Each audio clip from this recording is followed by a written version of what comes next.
All right, everybody, we're back for part 2 of our McDonagh season, where we rank the films of Martin McDonagh, and we've already went through our fourth and our third favorites, which is basically our fourth is our least favorite, and our third is our second least favorite because he's only written and directed 4 films so far that have been produced. So now we're going to talk about our 2 favorite films.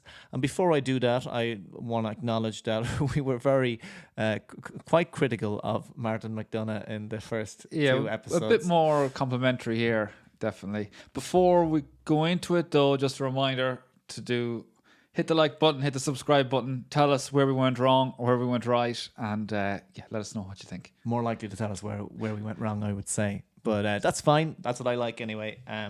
I kind of feel like I was a bit harsh maybe at times. But look, the aim is to try and, put out some counter like this. Like at the moment, Martin McDonagh is, I suppose, he's the toast of the town, and he's being lauded, getting a lot of critical acclaim, and and absolutely, why not? Rightly so. In some ways, he is a very talented filmmaker. He's a very talented writer. We are looking at his content with a fairly critical eye, but also we're going to try and be fair. We're going to try and praise where we think praise is due, and also express confusion at times, I suppose, because sometimes look, we're not experts ourselves. Like, we're just trying to be honest, and that's we're hoping. I think if I was to summarize our thoughts on it, it's that like he's still good, he's still up on the top tier. It's just that we're in that. If you narrow it down, we're in that spectrum. There are things that separate him from the really top, and as they say in the match, the top footballers, the top directors. Yeah. So basically. All right, so look, will we head into our number 2? Do you want to announce the big surprise, which is Martin McDonagh's second best film in our opinion? Yeah, right. Second best, and again, we both have the same ranking. Independently came up with the same ranking. So number 2 for us is The Banshees of Inisherin, the more recent film, 2022, I think is when this came out. General story of this, it's set in Ireland around the turn of the last century during the Irish War or Civil War, so around 1920s. The idea is there's 2 friends in rural Ireland, the west of Ireland, best friends, drinking buddies. All of a sudden, one friend doesn't no longer want to be friends with the other friend, and the story is what's going on here. And Colin Farrell's character is trying to figure out why does Brendan Gleeson's character no longer want to be my friend, and it goes through his sort of path on our discovery as to what does he have against him. And Brendan Gleeson's character is very adamant about not being his friend anymore, to the extent that he says, if you keep bothering me, I'm going to start cutting off my fingers one by one. Spoiler alert, we're going to reveal what happens in the story. It's set against the Civil War in Ireland, and there's sort of discussions around that as well. I don't know if anything to add on that. No, I think that's a really, really good synopsis. I'll just add the characters' names. The character played, the older character, who is the musician, the artist, that is played by Brendan Gleeson, and his name is Colin.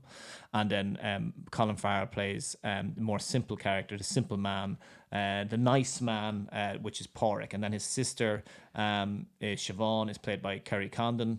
There's another main character, I suppose, is the character of Dominic, who is a sort of we call it the NPC way to call it would be like the village idiot, or the outcast, or the of Inisherin.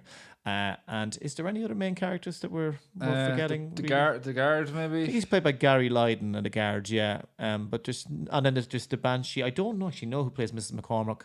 Very small role anyway. We'll talk maybe a little bit more about her role in it later on.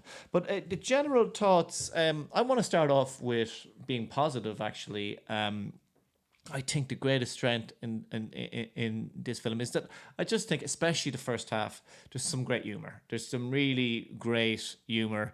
And just to give some examples, is that there's a conversation with himself, with Podrick, Colin Farrell, Podrick, and Siobhan at home, and it was like he's worried about the perception about him. Do people think I'm really dim or really dumb?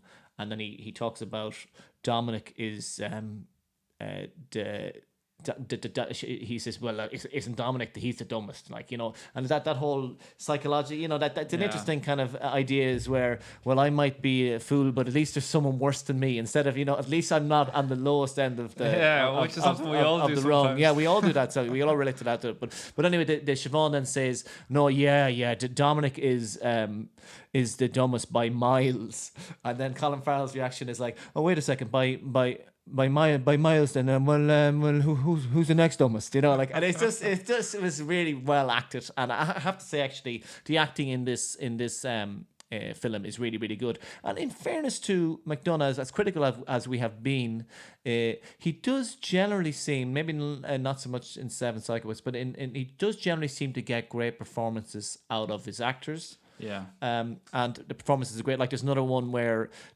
Colin Farrell, who is the source of most of the humor, really, like, where they were trying to explain. I always thought you and Colin made a very, where the Pat Short character, the barman, says, I always thought you made a very odd pairing. Like, he's more of a tinker, and you're one of life's good guys. And Colin Farrell was like, well, I think, you know, like, it's the way he delivered it was There's another really funny. good. Yeah, we're on the topic of humorous moments. There's one funny moment where the Barry Keoghan character comes into the pub, and he was barred, and he's let in, and he goes, and there's women here as well, and good ones. And he sort of looks into the corner, like, anyway, it was funny the way it was delivered. I thought it was very well done. Yeah, that was the Barry Keoghan. Oh yeah, Dominic played by Barry Keoghan. Yeah.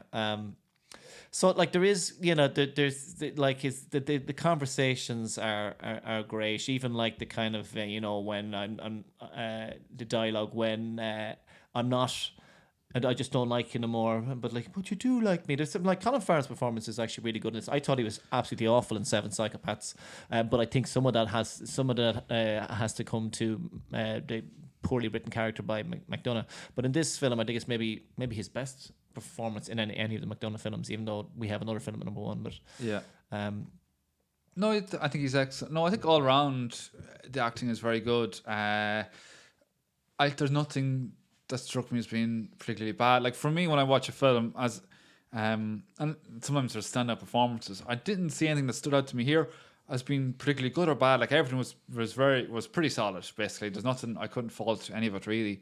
Some of the highlights for me, definitely the way it's shot. It's just the opening scenes, especially beautiful scenery, everything captured really well. Great advertisement for Ireland as a destination, and it was great. Like, a lot of thought goes into it. Like, the opening scene when he goes down to meet Colin Farrell's character, goes down to ask Brendan Gleeson's character to the pub, and he knocks. I think he knocks on the window, or he looks in the window at least, and you can see through the window into Brendan Gleeson sitting down, and then I think he moves away, and then you see the reflection of, like, the beach and everything behind. It's just it has loads of different things there all at once. There's like it works well for the scene and for the story, but also it captures, like, the scenery and everything that goes with it. It's really well done, and the conversation, the pacing, and it's all like you're there wondering what's going on, but you're not bored. You're really interested. You're really drawn along with it. It's really well paced.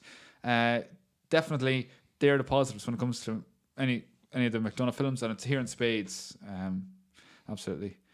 So anyway, can we start ripping it apart now? Yeah. No, but that's that out of the way. That's all the compliments out of the way. No, it's not. There are more compliments to be had. What is interesting about this is that look, one of the things is that what McDonagh is that in a lot of his works, he does tend to pose very interesting questions, and even just the fact that he poses them makes you think about them. My criticism is that oftentimes he doesn't explore them in interesting ways. He's just posing them, but this is essentially what I've from the little bit of research is that, you know, listening to interviews and that McDonagh was going through a breakup at the time, and it's essentially a breakup film.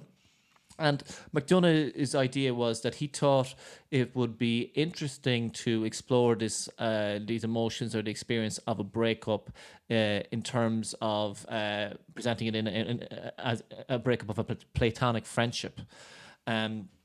So And yeah, so it's kind of interesting. And if you notice with the Colin Farrell character, Padraig O'Sullivan, Padraig O'Sullivan, is that he does, especially in the early days. Now, it ends up going to extremes later on in the film, but in the early days, he is, presenting as someone who's literally going through. Like emotionally, seems like he's going through the breakup. What you expect from people who are going through breakups from a romantic relationship, not a platonic relationship, like it's kind of obsession, can't stop thinking about it, desperation, confusion, all these kind of just really heightened. Almost he's almost in a hysteria. Like he's like that, and that is something. Look at. Many people have either experienced themselves or at least been able to observe in other people who have gone through it. Like it's a very, very intense experience. So I suppose the question I have to ask maybe, and for you, is that, McDonagh says he's it's interesting for him to present this, these breakup emotions of Padraig, but not in the the usual romantic context, but in the platonic context. And does that really ring true? What do you think? Well, I think it does ring true. I think it's the same set of. I think it's the same. I don't know because none of us are psychologists here, but my interpretation is that it's the same process that you go through. It's a bereavement of a kind, and you have a sort of denial, acceptance, all these sort of stages of bereavement that you go through. So I think it fits. I think it's fine. Okay, the details of it are slightly different, and it's a slightly different relationship. But I think he's able to, mold it to suit this context, and I think he does it pretty okay. I didn't really get. It didn't come out clear to me though that the different. Although when you mentioned it, like I'm trying to think back and look at it through that lens. Like when I was watching it at the time, I didn't think of it as a sort of breakup in the different stages, whatever stages of grief that you go through. But I suppose at the start he's trying to figure out what's going on. I don't like. Does he go through a stage of denial, or does he go through? Maybe he does. That he sort of still tries to still goes down to him. Definitely in a stage, like a prolonged stage perhaps, of denial. Yeah. No, it does. It does seem to fit all right. And if it's a thing that he's coming from his own personal experience, well then, it goes back to what we were talking about before, where he looks at things that he's maybe a context that he's less familiar with, and he does it in the west of Ireland, a context that in the 20s that he's not as familiar with. Yeah, he's not prepared to lay out his own soul bare. Like I think he's. So he hides it. Well, maybe that's it. Like he is. It is encouraging that he is talking about something that he has personal experience from, because then he can speak to it with a bit more authority. But if it's set in the context of the west of Ireland, to try and maybe hide, as you're saying, to hide, so that it's not a complete diary of himself and it's about a platonic relationship, that's fair. I think that's fine. I don't have any issues with that. It's fine. I guess it's just like he's making the point that I thought it would be interesting to set it to a platonic relationship, and I suppose my question is why, because it almost feels, I don't want to use a strong word as gimmicky, but there doesn't seem to be such a strong other than it's different. It's such a strong reason for it other than it's different. And really and truly, like, look, at platonic relationships are important, and like when people, if you lose a friend, especially when there doesn't seem to be a good explanation for it, sometimes platonic relationships, they drift apart or whatever, but it's, it is very confusing, and it can be quite a traumatic experience. But is it really, is it not different? Like, is it like, is the intensity of the emotions not different? You do get angry, but you're not as hysteric, it doesn't. It doesn't turn your world upside down like the same as way. Hysterical as a breakup, a romantic breakup. A breakup usually like by definition, it's somebody that you it's much more close to you, and it's part of your life day to day, as opposed to a platonic relationship where it's very easy to sort of like you don't know what, depending on the friend, you don't necessarily meet them every day. Now in this context, they obviously didn't meet every day, so there was a very close relationship. But in many cases, if somebody dislikes somebody to sort of minimize their contact with them, as opposed to outright saying, I don't like you anymore. Like, that's not usually what people do. But so it's unusual in that regard. But then when somebody receives that information, their reaction usually is, well, what have I done to cause this? And I suppose that's sort of what Colin Farrell goes through as well. But it's more of a questioning who you are and what have I done and why am I a bad person? Am I not the person I thought I was? And all that sort of stuff. And that can be, distressing. Absolutely. Which I suppose leads me on to the next point, where actually I would say is that maybe one of the criticisms that the filmmakers and cast and crew have faced is that it didn't seem believable that these two characters, Colin and Padraig, would be friends in the first place. So, can I, with my bit of research, can I quote you? Go ahead. Can I quote you what Brendan Gleeson said in an interview? I think it was with some kind of it was one of those Hollywood reporters or something like that. This is what he quote, and he says, "For me, there was an innate understanding that there was a kind of kinship. Let's face it, your choices are a little bit limited on an island. Yeah. It means you get to talk to people from different generations, and it's one of the most terrible things that I've watched." I think he's talking it's obviously it's train of thought is in this generation or in now is how the generations have split. One of the great things about the west of Ireland is that people of all generations talk to each other in a way that is that they are par to each other. Okay, so that's the sentiment I fully am on board with Brendan Gleeson. But then how does he justify this? What was interesting about that relation was that as we moved along, I began to see more how Colin would value the beauty of someone who was so connected as Padraig, without any go-between. There was nature, animals, the sky, the world, Padraig, seamless. So whereas Colin had this thing with art that he wanted to make something of, so the longer we went on, I had no problem finding the connection they would have had, Yeah, that makes sense. No, well, it makes perfect sense. I was just going to say before I read that out that if you think back to when, if you're in a small community, you don't have the same options that you do if you're in a big city, and then you sort of meet people who are nearby. It's the same when you're in school. Like you make friends in school with people because they just happen to be sitting next to you in a certain class or something like that. You get to know them, you get on. You don't necessarily have any, I have loads of friends who have very little in common, but they're still very good friends. So, I don't think it's an unusual thing. When you get older, maybe you have a bit more choice and you might pick and choose, but you might be more, when you're exposed to more people and and then you sort of tend to spend more time with the people who have more in common with, and then they sort of become more friends. But the fact that there's two people here that they're not necessarily at face value very similar, but they're friends, I think that's fine. And also drinking buddies. Drinking buddies are just lads to talk to in the pub, and I can definitely see a sort of a know-it-all type character like Brendan Gleeson being friendly with a fella who is less intelligent, and he sort of feels a bit more superior around him. That, I think that happens a lot in a pub setting. So I can definitely see it playing out. Yeah, but is it that do you think it's that that's what it was doing for him? That he was I don't get the impression that. No, I don't either. No, you're right. Yeah. It's an interesting one, and I think Brendan Gleeson, I was not fully convinced, but at least more convinced than before, because that was one of my questions, where I don't really see these two how they could have been such good friends. And look, it's not just that they were friendly with each other. It's like they were best friends. It's kind of like that they were thick as thieves. These two together,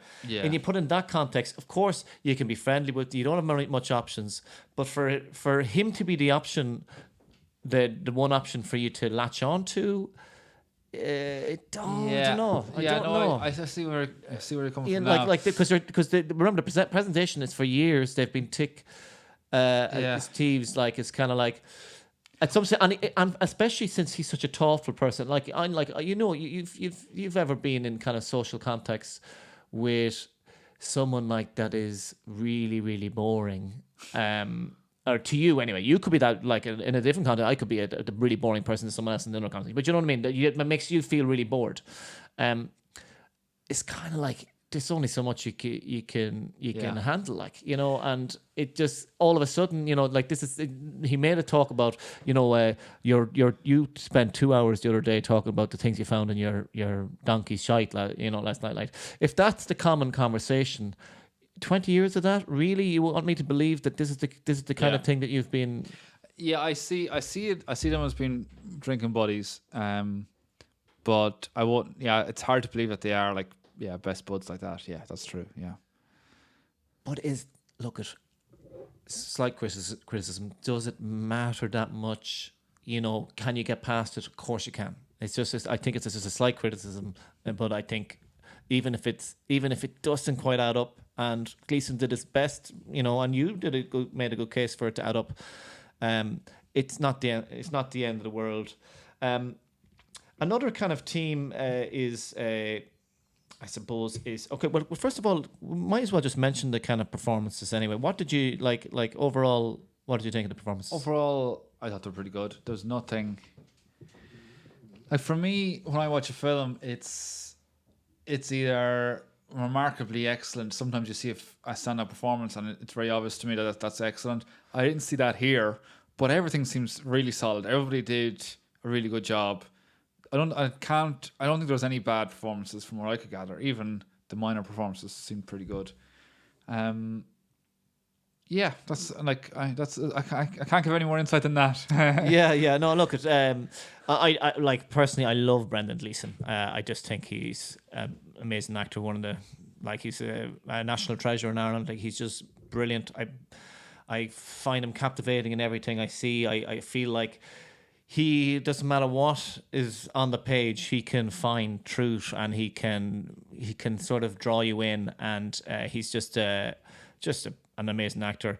And I think that you know, in both this film and in Bruges, I think that Brendan Gleeson characters are usually the closest to, I'd say, it's just an instinct that I have, usually the closest to McDonagh's actual personality. I think they usually, like, I might you know, the fact that this character is an artist as well, of course, and is questioning, you know, should he be doing more with his life, you know, in his last year, you know, in the latter part of his year, to try and create something that's meaningful other than have, you know, aimless chatting at the pub with a gom, you know. And I don't know if that's, like, surely there is a touch, a sense in which that is coming from McDonagh's, you know, own psyche as well. But with the Colin Farrell, I think it's a great performance. You know, he sort of squeezes out every bit of humor out of that character. The only thing I'll say about that character, kind of the simple man, even though he's squeezing out every bit of humor and even pathos out of the character, absolutely, for sure too, like, is it a real, you know, it's not a real person. Like, this is not a real person. Like, you could nearly believe maybe the Colin character, but you don't really believe Pádraig as a real person. I think in general, like, he's a little bit like, he comes like, he's sort of a stereotypical, sort of a little bit slow type of character. Yeah, it's not somebody that I've encountered in real life to that extent. Like, it seems like it's, but yeah, a bit caricature. Yeah. A little bit caricature. We might get into that just as we talk about performance, but I think Colin Farrell does a good job. You know, there's a great scene with him where like, for about 20 seconds, like, the whole spectrum of emotion when Colin breaks the scene to him, it's just where, like, you can see it in his face. Like, there's denial, there's desperation, there's all in his expression where he says, "I just don't like you anymore." Like, and this is how he reacts. So he definitely deserves credit where credit's due. Kelly Condon does a great job as Siobhan, who basically is Pádraig's sister, and she's a very thoughtful, a bit like Colin. She's kind of more of a reader, more of an artistic type of person, and really, like him, feels quite lonely, like on the island. Like, it's hard to believe that they didn't become really good friends. It felt like they would have a lot to say to each other. Yeah. Like, that really, in fairness, if they were so lonely, they should have got together. Like, the Martin McDonagh, you missed the trick there. Like, I know, but I'm only kidding. But the only thing I say about her performance is where I felt like she got across the emotional truth really well is that there was times it felt a bit stagey, like she was on theatre. Like, they would be having dinner like with Dominic and thing, and she'd be talking across the way, like was like, no, Dominic. It's all shouting. It's like a like theatre. she kind like a of play. it was felt very much part of the stage where, like delivering it, which almost felt a little less naturalistic. But I think overall, good job by her. I think I don't want to talk about the Barry Keoghan character yet, because I think that Dominic character deserves its own little section. But good performances. War of Independence. What about the allegory there? Do you think it works? So my own thoughts on the war, Can I explain what is the theories I've been seeing on YouTube are and but just before go ahead. before we go into that, like just a general point that maybe segues into that is in general I found in the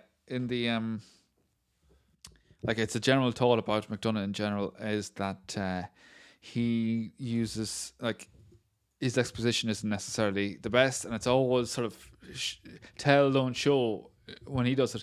And there was a moment when it came to the Kerry Condon character, and she said to Colin Farrell's, "Do you ever feel lonely?" And I think, all right, okay, fair enough. Oh, they're lonely now. Is that where we're going here? Like, I sort of just putting it out there. Sure, do you ever like as a that's a bit harsh. Well, okay, that's one example. But now, in fairness, in this film, I don't think it's half as bad as maybe in Three Billboards. I think that does it a lot. That's done a lot worse. But that was one moment I noticed in it. But there was the same thing I felt was people are allowed to ask each other that question in real life. But that was where I first thought, okay, right, maybe she's lonely. As opposed to maybe seeing or not, maybe I didn't pick it up on it. Maybe it's just that was inserted for the people like me who don't actually pick up on the more subtle things that he had in there. Maybe that was it. One other thing as well, though, was with the Civil War. That's introduced from very early on, and you hear the guns going off, and then sort of what's that? Oh, that's the Civil War. But when I think about it, like nowadays we call it the Civil War, but back then was it called the Civil War? I don't know what they would have. I feel like they would have had another name for it than the Civil War. Have you looked into that? No, I haven't looked into it, so I don't know. And I know yourself, but there's another example of that is where in the bar, like he goes, "Oh, Jesse scored, and that lad scored 6 points from play," and like that's the type of banter, that's the type of chat you hear nowadays. But really was the idea of scoring, back then when Gaelic football was such an infant sport at that stage, that they'd be coming up with modern day lingo, and little things like that. I don't think even 30 years ago, I don't think they would have said that. Never mind. Yeah, because no one scored 6 points from play. Even if you were Pat Spillane, like it depends on if you were. So back then the scores used to be like 3 points to 2, maybe. So 6 points from play. That fella was a star in the making, for sure. According to the Civil War, so yeah, you had some theories on the Civil War. Yeah, well, it's not really my own theories. It's that the theories brought up, and a lot of it is, there are some really great channels that have done very thoughtful analysis of lots of Martin McDonagh's work. But a lot of these theories were coming from kind of American channels like The Take and I think Thomas Flight and a few of these other ones that I had a look at. And I think maybe one or two others. Maybe it was a Nerd Writer as well, maybe. But anyway, so the idea is that basically their breakup is like, is an allegory for the Civil War. That Porrick represents the Free State, and that Colin represents the IRA or the anti-treaty. Okay, so the pro-treaty, anti-treaty, For non-Irish people, the Irish Civil War, Ireland was fighting for its independence, and then there was some sort of a truce with the British, and the deal was we would get some sort of peace deal, but it meant that we had to give up Northern Ireland, and then there was a civil war because some people were in favour of this, some people were against this, and those in favour were pro-treaty, those against were anti-treaty. Yeah. So basically, yeah. But so and then I think the kind of the policeman is kind of because he's so abusive to everyone on the island who's like he abuses his power. He's kind of representative of guess what he abuses power. Like, are we he's talking about, abusive of his. What does he represent? Do you want to guess? are we talking about even de Valera, or who are we talking about? No, just Britain. Right, okay. Jeez, the Devil. Oh my God.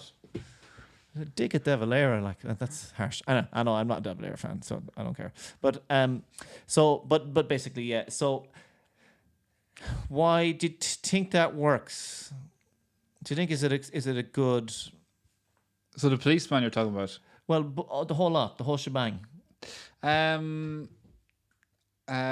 I think it sort of fits, and we have the situation where, like, I think elements of it fit. So the element of it where the Brendan Gleeson character, so he's representing anti-treaty, isn't that right? Yeah. So, and he has some beliefs, and to go with his beliefs, he's willing to cut his nose to spite his face, or cut his fingers to spite his face, and that's a little, like, I see the parallel there with the War of Independence, that if they wanted to push through to get full independence for the whole island, they had to sort of go through more hurt, and people had to die and all that sort of stuff. Whereas maybe the treaty side were saying, right, enough is enough. Let's call it a day. We've had enough hurt.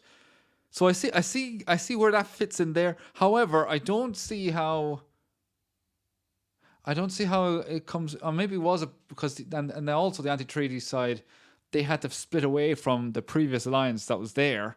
So you can see a bit of that from breaking off from the friendship. And that sort of fits. But then when we look at Colin Farrell's character, I'm not certain that his motivations fit in, because he's sort of going with what was there, and he's trying to, I'm not sure, I don't know, because he's not really fighting a fight. He's sort of just trying to just keep things going. Yeah, look, I don't think it fits at all. I think it's clutching a bit, because at the end of the day, first of all, the idea is that one day we're friends, and the next day, for no reason whatsoever, the other person realizes that they don't like the other person. Like, so it's kind of it's sort of portraying the Civil War as if people had no convictions that informed their belief, that their beliefs and their stance and their actions. Like it's like it's almost like it's a mystery that these two people are not getting on anymore. There's a mystery like that. Also, like the idea that that the pro-treaty and anti-treaty, one side is the more artistic side and the other side is the more dull side, but they were friends before. It like none of it, like, it doesn't really work, because, well, maybe that's also maybe asking too much of the allegory, like, but it doesn't really fit for me, because of the fact that it portrays the Civil War as in maybe and vaguely people fighting over when there's no need to be fighting over something or whatever. But it wasn't that simple. It's like it's too simplified. It wasn't that simple. People had their convictions. People still have their convictions about the about what happened. Yeah. And you can't just simplify it as if it means, as if it was just some kind of pointless, this overnight. Yeah, absolutely. Now there's two things. And actually, the other thing as well is that it's also, from what I'm seeing, there's an inconsistency with the allegory. Like, I think it's people are, because McDonagh has a lot of style in what he does. I think that people sometimes can be willing to give him a bit too much credit, even though he does deserve credit. But like, for example, the policeman is supposed to represent the British state, but then he's pally with Colin, like, Colin is the Gleeson character who's supposed to be the anti, of all people, who doesn't want to be pally. Now I know Colin hits him with that, but like there is the scenes where he's very, like, he has no interest in being friends with Pádraig. In fact, he's very abusive towards Pádraig, Pádraig is the one who's supposedly pro the, I'm happy about this treaty, I'm happy about this deal, and then he's having pints with, even if the anti-treaty, even if Colin is represent the anti-treaty, like, and doesn't like it, Britain or whatever. He Yeah, wouldn't be it's having not- pints with Britain. Yeah, no, it doesn't fit perfectly. Now there is a counter argument to say, well, maybe that's was an oversight, but at the same time, if it was intended, you'd imagine it'd be clearer. It feels like it's like a retro grade, or like it's somebody looking back, retrospective thing. Yeah, exactly. Yeah, look at But yeah, I think it's just if it's intended, it's very loose. It's very kind of, there's fighting over there. What are they fighting about? was there another is theory? it all a bit mean? What was the other theory? Another theory that's about Brexit, and that it's just because the Brexit was for no reason. I don't know. Jesus, I didn't hear anything about that theory. Do you want to lay it out for me there? I don't know the details behind it. But basically, it's just like Brexit. It's like one is Europe, one is the UK, and one's the right over. So who's Nigel Farage? I don't know. I don't know who Nigel Farage. Yeah. The police one is Angela Merkel. I don't know. Yeah, I don't know either.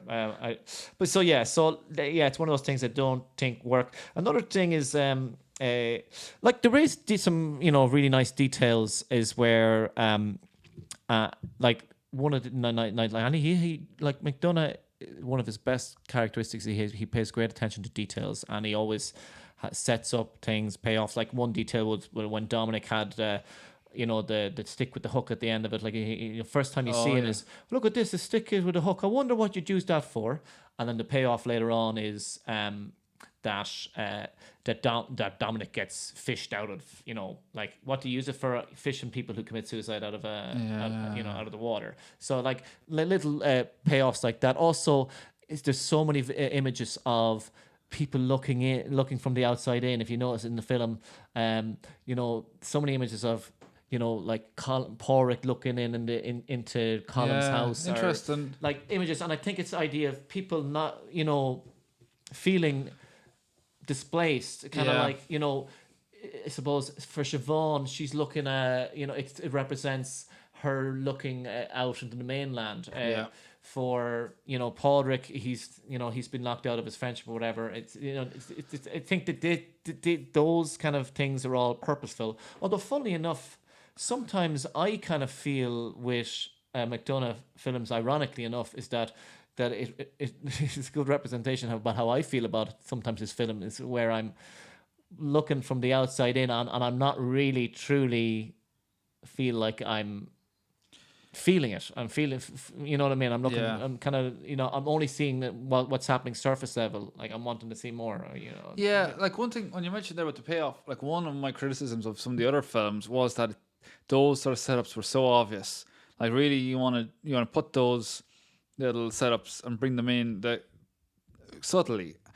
That one there with the hook, the stick with the hook, like that was very well done, because it was disguised in a way that he was sort of, he's developing the character at the same time, because you see like what this fella is talking about, a stick with a hook, like who cares? Obviously he cares, and therefore maybe he's a little bit like he's whatever, a little bit slow or whatever, and you're developing that as well in the process of setting this up.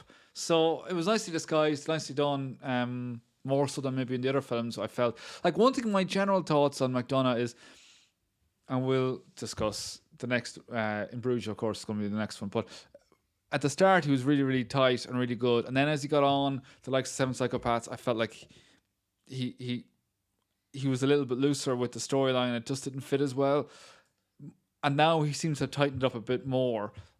My theory is perhaps like he started, like he was young and hungry. He had to start off, and to get his name, he had to really, put everything into it and hit the really, like put 20 times the amount of time and effort into it than he would normally. And then when he had something established, he just put less time into it. And now maybe he got a bit of backlash. Now he's sort of tightening up again. And I feel like that's sort of coming through here a little bit. I don't agree with you, because I think the problem with Seven Psychopaths was that he was attempting to do something that was really, really difficult, and he just didn't have the talent to do it. I guess it like or it just didn't work. He tried something that was a bit creatively different, and he deserves credit for that. And maybe I shouldn't say didn't have the talent, but sometimes you have creative failures, and it's not a complete failure because to me it's entertaining at times, whatever. But I know you didn't like it, but it didn't work out. Then with Three Billboards, probably was trying to bite off a little bit more than he could chew with that one. But there's no doubt that he was trying to put attention to detail, like he like there's everything has a payoff in that, and there's a purpose behind every detail, even if it's contrived, even if it doesn't ring true. There's still a purpose. There's still a purpose.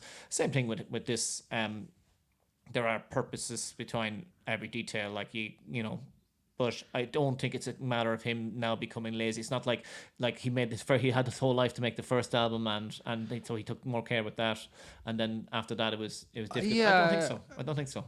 I don't know. I just feel like, I like In Bruges has the hallmarks of something that's very carefully crafted, and there seems to be less. It feels like there's less care in the other ones, but that's a fair point that maybe it was something that was very challenging, and that's fair, and maybe that's part of it too. Then, and then I feel like Billboards is still a little bit less tight, whereas this is definitely an improvement on Billboards. But fair. Like they're not all of equal difficulty, and if one is more difficult, then that comes into play as well. So if I want to give to address the Dominic character, and then we can do our final thoughts in this film. But just the Dominic character played by Barry Keoghan, and I have to say I don't know how I feel about this character, how I feel about the performance. It seems like this a little bit inconsistent. Now I was looking to see, I read a few other reviews to see if anyone picked up on this, and not many have, but a few have mentioned that it seems like this character is on the autism spectrum. There's neurologically atypical, but it feels like a very lightly sketched character and a very inconsistent character, and I'm not crazy about Barry Keoghan's performance either. But I'll just talk about the writing first of all. There's some hallmarks of kind of like autism, and it is a spectrum, of course. And some people have told me that I'm on the spectrum as well. But that one of the things is, but I've never got that checked out. That's actually, never mind. Anyway, but one of those things is that eye contact is not great, not very good at recognizing social cues, and the Dominic character definitely ticks those boxes. But I think the way Barry Keoghan is kind of I think he overdoes the dead eyes thing. It's kind of like he's kind of going around like that, and yet he's, I don't know, I just think it's overdone. The other part about it is that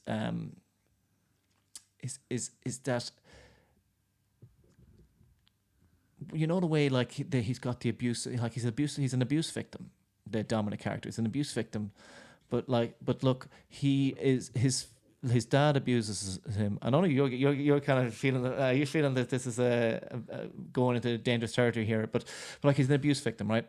So his dad fiddles with him apparently and is very physically abusive, and he's kind of, he does not act the way you would expect an abuse victim to act. He meets he gets the head beaten of him, and the next day he meets Siobhan and Padraig on the horse and cart, and he he's like, oh yeah, me dad, yeah, he bet me up, oh, he's acting like this, yeah, bet me up, like that, and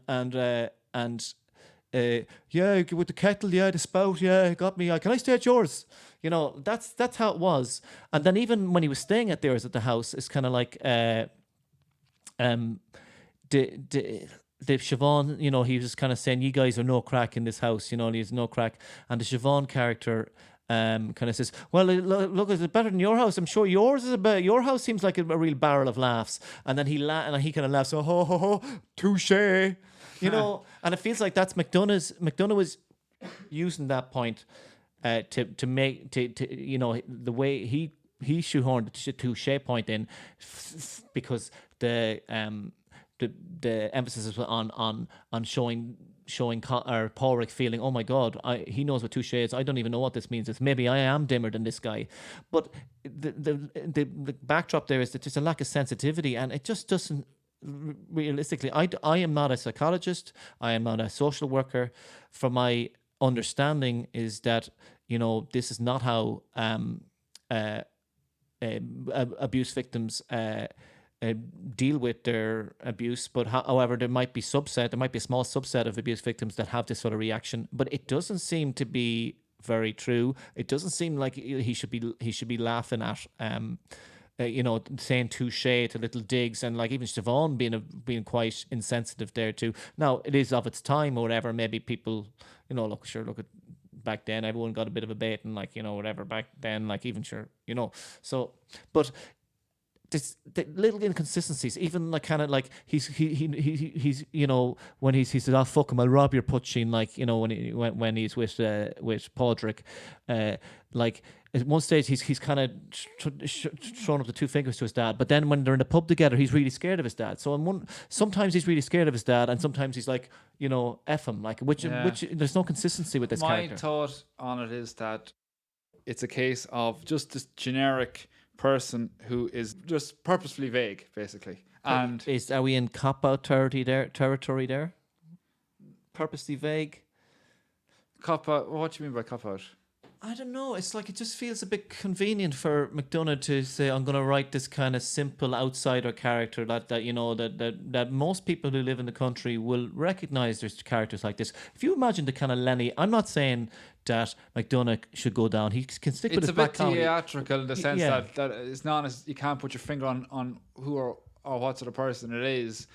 But I'm trying to think of other. If you think of Lenny Abrahamson's, you never see Garage. He'd never. Oh well, Garage. You say Garage, right? But even Garage is the same. Like what? Like okay, the main character in Garage is he's not as smart as people around him. But there's nobody. You don't know why that is. Like he's like there's no specific condition identified there. And it's you can't really put a condition on. Like, I don't know. I'm not a doctor. Yeah, no. Like, and I don't think the fella from Garage has kind of autism. But I will say that I suppose I'm kind of veering away from the point. Is that I suppose the thing is it's just kind of okay. 2 points. Say Garage. I just felt like this character felt like a real person, and it felt like Abrahamson was very, very committed to finding the truth of this character and telling the truth of this character's story, and he just felt very believable, and the way with the Dominic character, it feels very one-dimensional. Like he commits suicide after, first of all, he finds out Pauric isn't as nice as he thought. And then he tries to ask Siobhan if she'd fall in love with a lad like me. And I know this scene has been given huge amounts of credit for, brilliant, heartbreaking scene. And I do think actually Kelly Condon's acting is really good in it. But I just cannot get past the inconsistency of this character and just how thinly drawn it is. And it's like, see, I don't see, the thing is like is McDonagh flirting? Was the intention, this was wondering, I didn't see it in an interview, was the intention that to say yes, this person is on the autism spectrum, or was that something Barry Keoghan took to it or brought to it? Look, I can't even explain. It's just one of those ones where I'm just not sure about the treatment of this character, and I don't even know if I can. Like, it's, and some levels, if you talk about him being a bit dim, but he's also very, very astute. Like he was able to kind of, say to Pauric, well, look at this. Colin never seems happier. He seems like a weight being lifted off his shoulder. Like, so on one level, he's kind of feels like he's in a world of his own, but he's also very astute. Which, of course, like autistic people can be very astute, but I just, it just kind of feels, I don't know. Yeah. I don't know. Yeah, I don't know either. All right. Anyway, final thoughts. Final thoughts. Yeah. Final thoughts. Film I really enjoyed. Film I really enjoyed. Well shot. I thought. I thought better than your average film, but same as my general thoughts of McDonagh in general. In that it's a 2-1. Like, he didn't get it first. It's really good, really enjoyable. Better than the vast majority of what I go to see in the cinema, but just doesn't speak to me on a deeper level. Doesn't say anything to me about my life. You enjoy it, but kind of feel empty after. You don't feel fully. Well, people like I get the impression that everybody reckons it's the best thing since sliced bread. But I've seen loads of films this year that I've enjoyed more. That I come away from it thinking like it. You feel like you've learned something. There's something the story really resonates with you, or even that it's just you really enjoyed. It was a good story that you really enjoyed. Here, it was an okay story. It didn't. There's nothing deeper. Like, the whole interaction between them, like, there's nothing deeper behind it. It's just these two guys fall out and what's going to happen next, and it's very much at the surface level of where is the plot going. I don't read anything deeper into it. And also it feels like the whole thing about the cutting off the fingers comes back to the thing I had about the fire, and there's a fire in this as well. Like, it seems like it's just this unnecessarily hugely dramatic thing to get a bit of a shock and to get a bit of a climax in the film, but it doesn't really fit. Like, it's not the climax of the film in the terms of the plot. Okay, the fire goes on. Maybe there is maybe it is the climax in this case, but it's not central to the. I don't know. There could be a more fitting way to do it without having to just burn the house down. It just seems overly dramatic. And the same way it was the house, the burning of the fire station and the other one. Yeah. Yeah. Well, I suppose, like, I think reactions to I'm kind of similar in a way that that if it feels like you're kind of making the point, well, it doesn't seem realistic, and I'd say most people say you're missing the point. Like, it's an allegory, it's a metaphorical story, and so on. Like, that's what I expect the responses to be. And actually, do you know what? I'm open to. And I'm sure you are. We're open to hearing. We're having an in-depth discussion about this. Yeah. But I know we're critical. I think we're praising this film more than we've praised the last two. But we're open to hearing where we went wrong, or what we're getting wrong. I think it is a thought-provoking enough film. It does pose questions. Like, as I said, one of the question is is kind of like niceness, like the Padraig is nice, but is he posing the question? But that's because he hasn't had any adversity in his life before, and you see what even nice people, when they have a bit of adversity, they can go to dark places, which is a fairly mundane, obvious point. Do we really learn much about how the process that happens? Possibly. It seems like that the stages of grief, he's very much in the denial phase of grief for a long time in this film, and then it turns to anger, particularly after the donkey's the donkeys get eaten. Other questions being posed was, especially with the Colin character, is art, like the meaning of art, like that, how meaningful is art, and how important is the pursuit of art, and like, is it worthwhile sacrificing friendships or whatever to pursue art? Again, it's a question that's posed but not really explored in an interesting way. It's just kind of the character himself saying the stuff. There's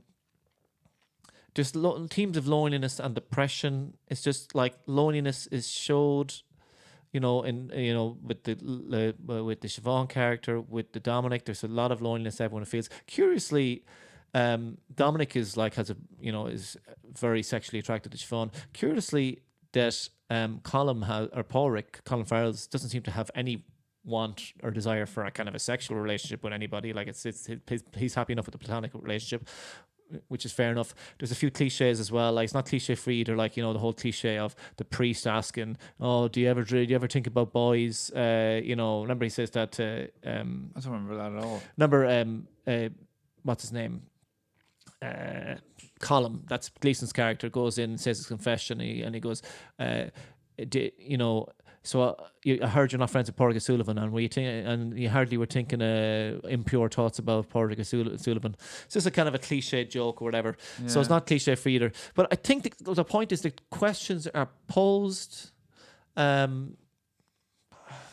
many questions are posed, but look, they're not really. It's not that they. He gets, as I said before, McDonagh gets a lot of credit for not providing easy answers, and he doesn't provide any easy answers here, but he doesn't really explore a lot of the questions that he's posing in that interesting a way, to me at least. And if you disagree, you can Tell us in the comments. tell us in the comments. Exactly. Okay, That's good number one. We'll leave it there.